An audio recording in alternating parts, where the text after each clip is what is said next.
story. Jasmine?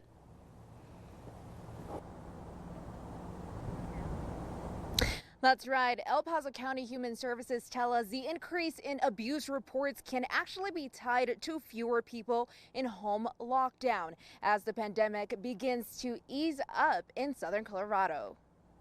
El Paso County showing a big difference in calls between 2019 and 2020. For instance, in April of 2019, El Paso County had 2,394 calls reported. In 2020, those calls dropped to 1,451.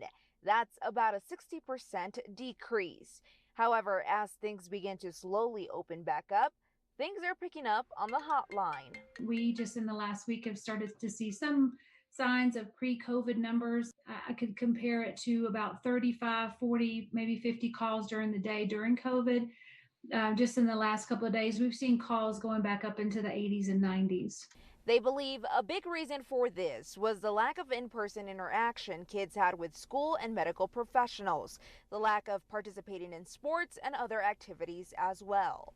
Mandatory reporters are usually a significant portion of callers to the hotline. The last time I checked, which was the previous year, we were around pretty evenly split between regular citizens calling in and mandatory reporters. Risk factors for child abuse and neglect include social isolation, family and parenting stress, financial insecurity, and the absence of childcare or school, which are all factors that increase during this pandemic. Families are under a lot of stress during this pandemic.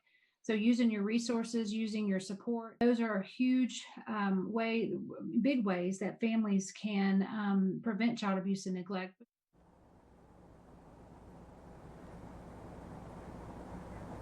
Now, according to the Colorado Department of Human Services, nearly 70% of child welfare cases are able to provide services to those families who need it. If you know someone going through this abuse, you can head on over to our website for the hotline number. In Colorado Springs, I'm Jasmine Arenas for KRDO News Channel 13.